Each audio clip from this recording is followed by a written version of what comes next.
Hello everyone, welcome back to my channel guys. Hit that subscribe button if you're new to this channel. Thank you for joining me in this live section. So guys, Sowore has spilled bitter truth about Nnamdi Kanu.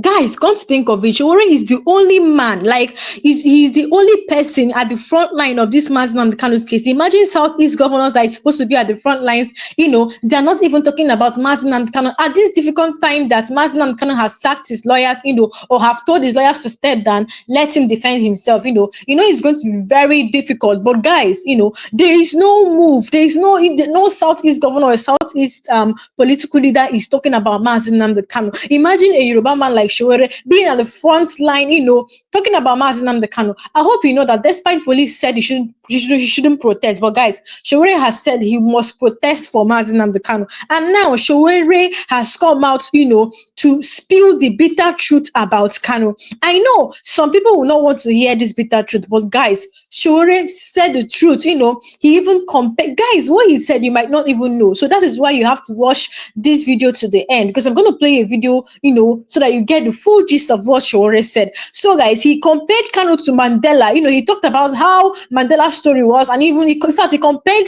Kanu's story to Mandela, guys, saying that when Mandela left the prison, he became, he became the leader. So guys, he's saying this might actually be how Kanu's case might be, guys. Take a look at this video where Sowore said a lot of things, and I'll be right back, guys. As well as this man, a barrister that made a lot of sense when he was talking. He was in an interview, guys. He said a lot of things that, guys, you really need to watch this video to this end, because this man analyzed Kanu's case, saying imagine when this federal government actually pardon bandits and pardon murderers. Is it not Kanu that has not been convicted to any crime? Guys, take your time, listen to this video to hear what Sowore said, and as well as what this barrister said. Guys, take a look and I'll be right back. The perception that some people believe that because Kanu has committed some crimes, why should anybody fight for him? I'm going to answer this way. You know Nelson Mandela? Yes.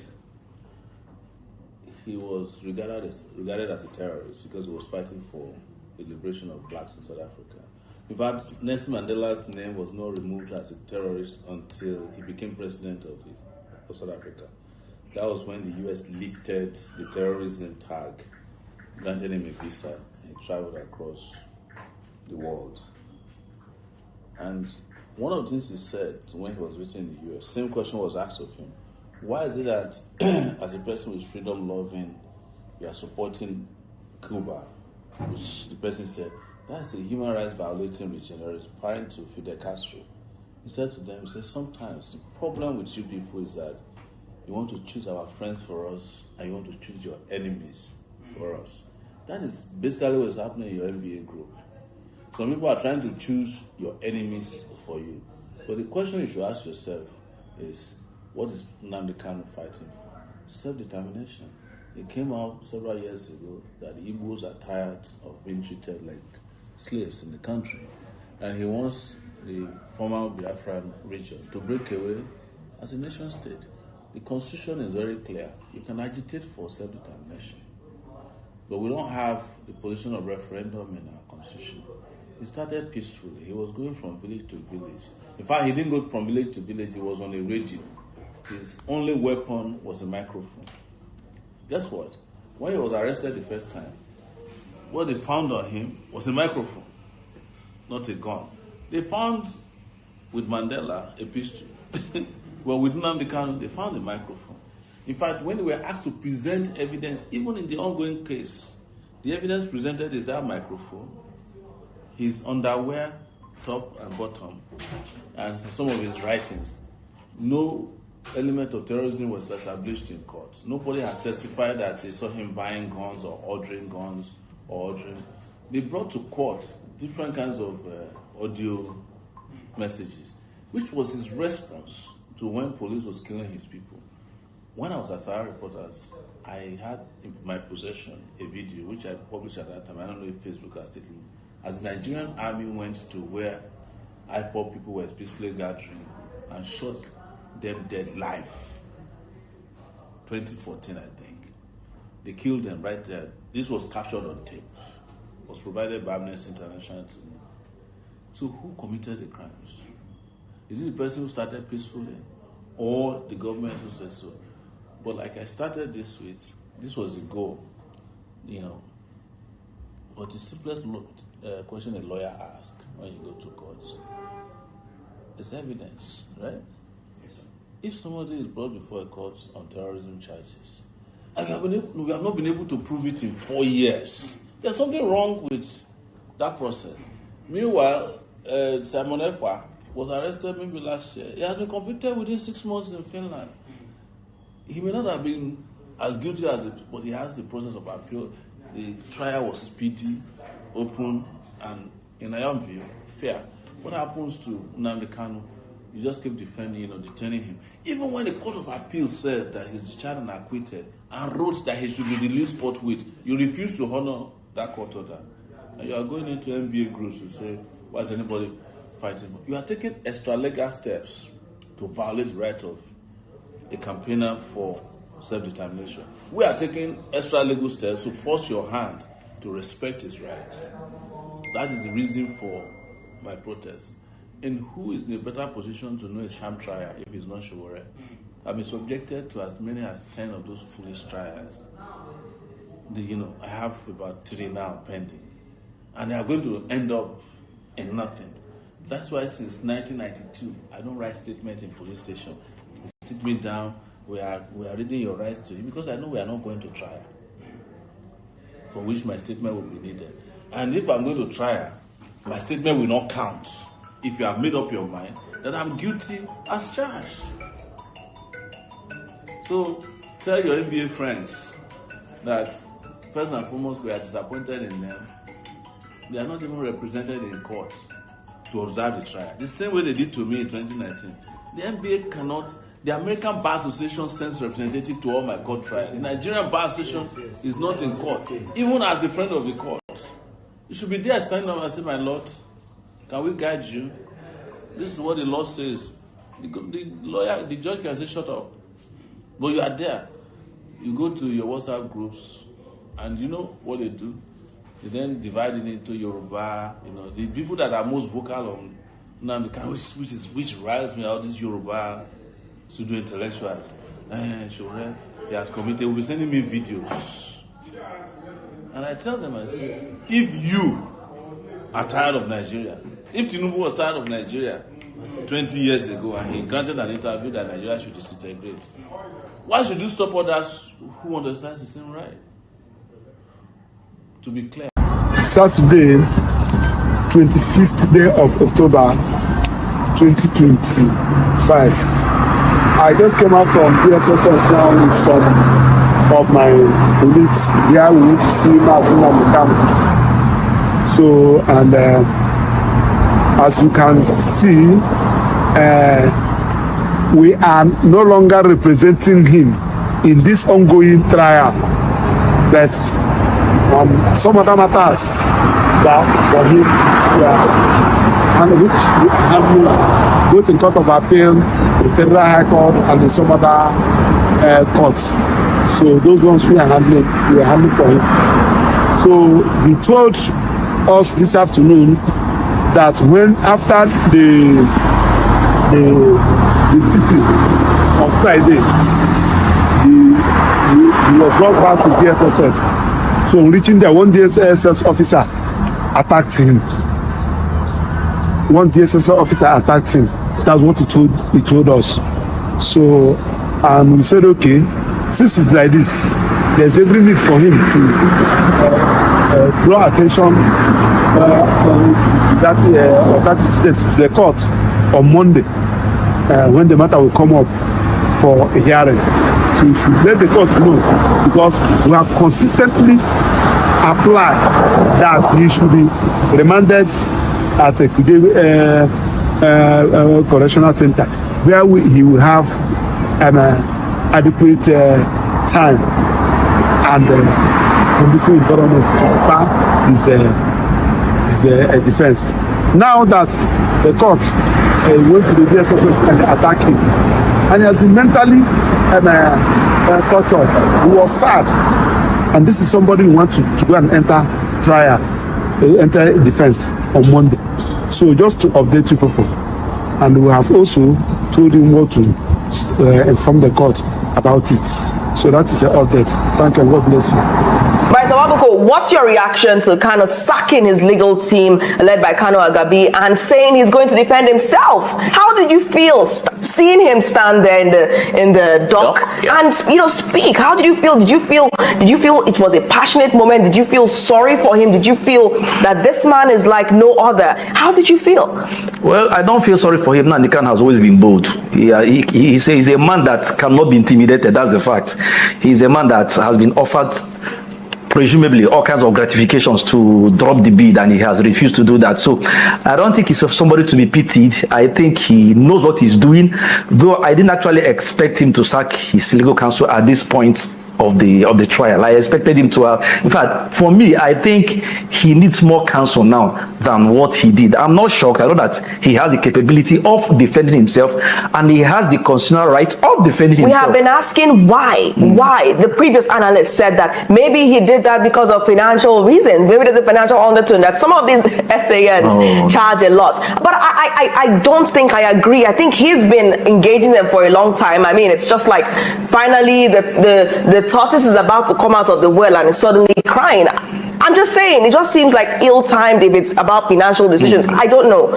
Why do you think he made that decision? Well, nobody knows. But what I am aware, and I'm sure, is that his legal team is aware. I think he must have discussed with them and proffered his reasons to them.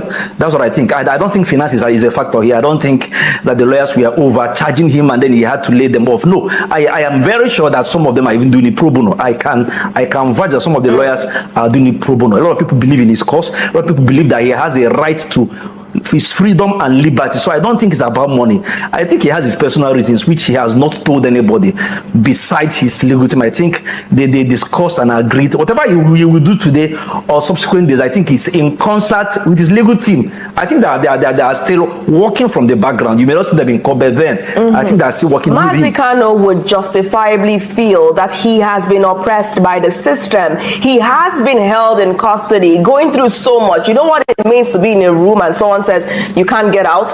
All you can do is discuss with the wall. You are there losing your mind, and then you say you want to stand there in the dock and defend yourself. You are calling on Wike, calling on Malami and other high-profile individuals. You want to question them. You want them to serve as witnesses, and you are doing it in such an emotional, passionate moment. How do you feel Kanu would handle this case since he's opted to defend himself? Well, we're not going to see anything different for what he has done before. He's going to come out there, roar like a lion, and then ventilate his views about the charges against him. I believe that one of the reasons why he dropped his legal team was that for him, he may not actually have ample time with his team.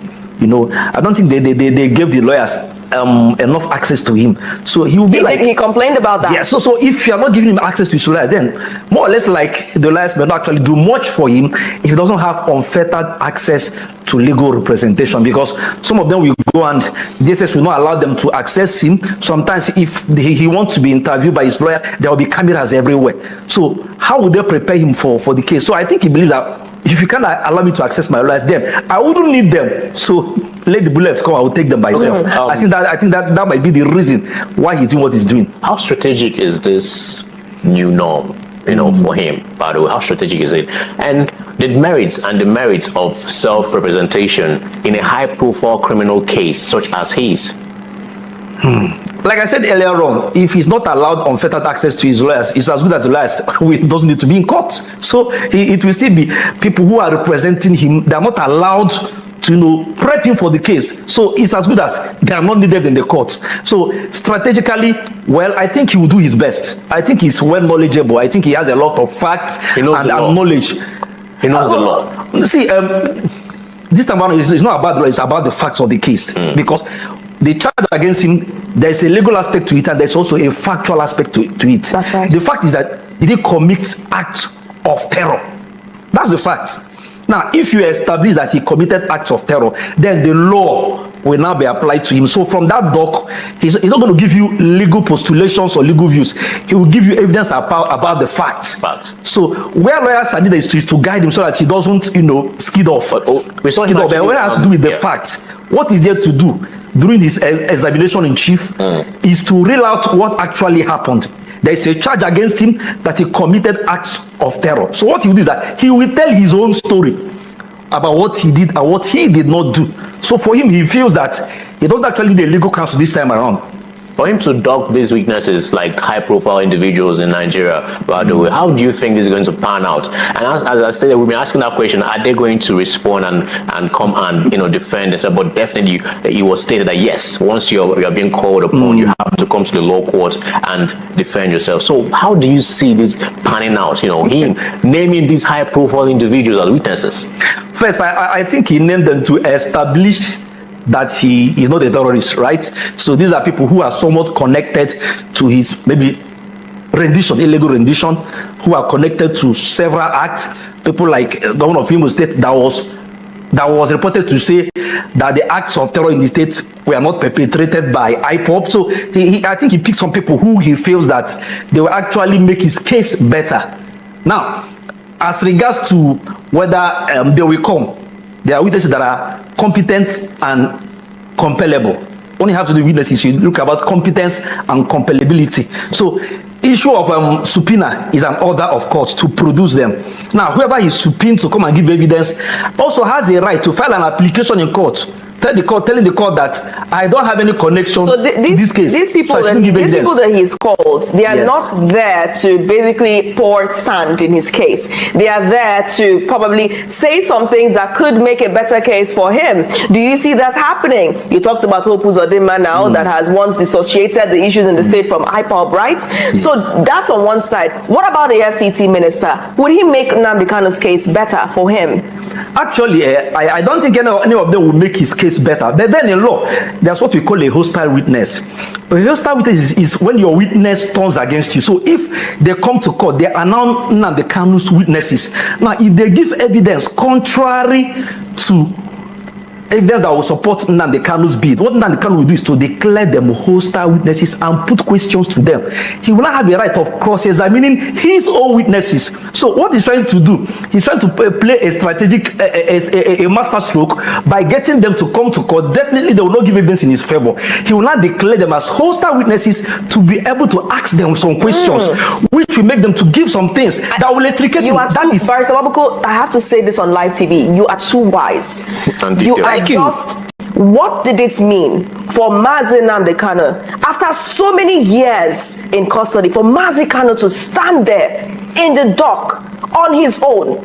If he wins or loses this case, what would it go down in history as? What would be the story of Mazi Nnamdi Kanu in that moment, standing there, the Constitution in one hand, his case in the other, and all the other documents that he had, he recited, he challenged the court? What would that go down in history as?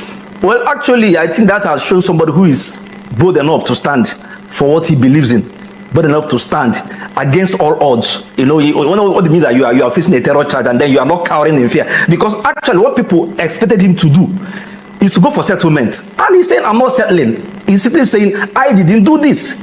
I know a lot of people have approached him to try to settle out of court, to try to look at the option of settlement out of court, to try a sort of ADR. But he shows somebody who is very resolute in what he wants. He's already making headlines. All of us are talking about him today because he's resolute in what he wants to achieve. So what's the case?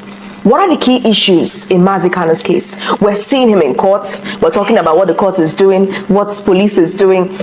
Could you strategically tell us what the exact cases are before Mazi Kanu at this point? Since he's defending himself, we will say before Mazi Kanu. What are these terrorism charges in the first place? Well, the charges are very clear. The Terrorism Act is very clear. Terrorism Prevention Act and Prohibition Act is there. So what he's trying to do is to establish two things. One, that he didn't commit any act of terror, that he didn't incite people to violence, that he didn't encourage people to commit, that he himself didn't kill anybody or commit acts. Then, secondly, he will also try to establish that the court has no jurisdiction. That's why he's bringing some of those people in to talk about his illegal rendition, because he's bringing some of these people like Buratai to court to actually ask them questions as to how they brought him all the way from Kenya to Nigeria. So he's trying to establish two things. One, that he didn't commit acts of terror. Secondly, that the court has no jurisdiction to try him, since he's made applications which the court refused, up to the Supreme Court that remitted the matter for a trial. He's not trying to get to be on record by the evidence of the state itself. That's what he's trying to do. Get people who were once governors, who were in the military, who were former governors, to come and give evidence for him as hostile witnesses as to how he was illegally renditioned to Nigeria. And if he achieves that, then there will be no basis for the trial in the first instance. As you call out, some of the high-profile individuals are governors. There are 7 governors. Sanwo-Olu is there, and Hope Uzodinma. Now, some of these individuals who have immunity, are they going to, respond and make themselves applicable in the law court to come and defend and be witness, as Nnamdi Kanu has, named them as part of his witnesses? Are they going to, by the way, with them, having that immunity backing them as governors? Well, they have a duty to do if they don't want to come to court. If the court issues a subpoena for a witness to come, the witness has a right to file an application stating explicitly while he or she will not be in court to give evidence. So people who have the legal protection of immunity can bring an application to state that, hey, under the law, we are shielded. However, you know what the Constitution does by that provision is not to shield them from giving evidence, but to shield them from being prosecuted. Oh, yeah. So the Constitution does not shield them from giving evidence in any matter. What the Constitution shields them is from being sued to court. So if you are bringing them as a witness, there's no immunity from giving evidence, but there's an immunity from or against prosecution. So but they can still bring an application to court to stop them from coming to court on the basis of their position in government. They can do that. It's not left for the court to rule whether they can be compelled to give evidence or whether they should be let off the hook. We saw him in the dock right there, reeling out certain things, and let's track back to when he invaded his house in Abia State, by the way, and that's when this whole thing started. Self-preservation is the number one rule to life, right? And he needed to self-preserve himself. So a jumping bail and whatnot is part of the reasons given, So now, stating these things, these facts, tying these things, and him, being arrested or kidnapped in Kenya, what are we actually reeling out and judging, since the place the law is meant to start is not fertile? So you see, that's what we have been saying. We know that whatever happened in our father at that time, understand? For me, I will keep on saying Nnamdi Kanu did not jump bail. He did not. They were about killing him. It's very clear. The military wanted to do what they call show of force, and they carried the show of force from Umuahia Township to his village, to his father's house. There were proof. They were shot into his house. So it was not a show of force. So for me, I think there was an attempt to, let me use their phrase, neutralize him. So it was an act of self-preservation. We keep on saying that he did not jump bail. They tried to neutralize him. That's what happened. And then he escaped for his life before he was illegally renditioned to Nigeria. It was not even an arrangement between Nigerian government and Kenyan government. It was a stealth action. And they ruled against it, though, the Kenyan courts. Yeah. Yes. So now you move into this issue. It's high profile. And some people may be justifiably concerned that at this time, this is when he needs his counsel. You said something earlier that he may not have had unfettered access to his legal team, and he complained about that as well, meaning that they might not be able to have the amount of grip on the story or his story as he would like. So he's like, let me just do it myself. That's what we're speculating on right now. Yes, just speculation. Yeah, just what we're speculating on right now. So does that translate to him possibly not trusting his legal team to handle this case, judging by the lack of communication that they've had due to the officials around them? No, it's not a matter of trust deficit. It's a matter of breach of the Constitution, because Section 36 is very clear that whoever is sued in an action as an accused person should be given ample time, opportunity, and legal representation. So what does he think? What does he think the council lacks? The council does not lack anything. The only thing that is the problem is that they were not allowing his lawyers to prepare him adequately for his case. Then does that show a depth of information? Yes. So I think it's a matter of breach of the Constitution, because how can they prepare him when they are preparing him under cameras? How can you prepare your clients? So does that so based on the story, you're not allowed access to your counsel. we were trying to draw a timeline because Yes. what journalists have not been able to unravel is why. So if we're to make a story out of this, Nnamdi Kanu has not had as much access to his legal counsel as he would like. Yes. Essentially, that means he's not been able to converse with them. And what are you conversing about? Information. Yes. So if he feels his legal counsel has enough information, then he can go ahead. You already ruled out financials. You ruled it out. The lawyers will not have adequate information. Exactly. So you know one of the reasons why bail is granted is to allow an accused person to prepare his case. How can he prepare his case under CCTV cameras? What will his lawyer say? So this is whatever his lawyer will say will be used against the lawyers. So we're using the elimination method. We've eliminated financials, It cannot be financials. Eliminated trust. It's not a trust deficit. Yes. But it's possible that it's an information deficit. Definitely. So he feels he has the most information about his case. Definitely. And as such can present and defend his case. You see, there are things as a client you can only tell your lawyer, and no other ears will hear it. Because when you tell your lawyers things, you divulge some information that is not meant for the other ear. Your lawyer will now help you to prepare your case.